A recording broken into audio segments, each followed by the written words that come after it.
Tick welding. நாம் இப்பொழுது tungsten inert gas வெல்டிங்கின் செயல்பாட்டினை பார்க்க போகின்றோம்.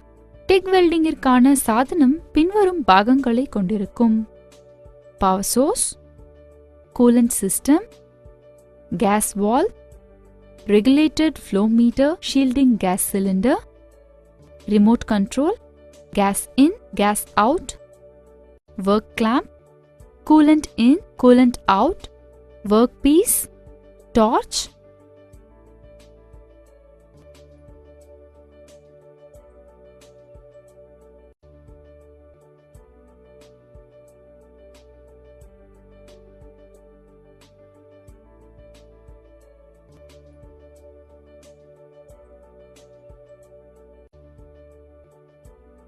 filler rod, shielding gas nozzle, non-consumable tungsten electrode. இந்த செயல்பாட்டில் எலக்ட்ரிக் ஆர்க்கானது non-consumable tungsten electrode மற்றும் workpiece-க்கு இடையே ஏற்படுகிறது. சிலிண்டரிலிருந்து அனுப்பப்படும் இன்னர்ட் கேஸானது வெல்டிங் ஹெட்டின் நாசல் வழியாக எலக்ட்ரோடை சுற்றி செல்கிறது. மேலும் நாம் கொடுக்கும் மின்சாரமும் எலக்ட்ரோடு வழியாக செல்கிறது.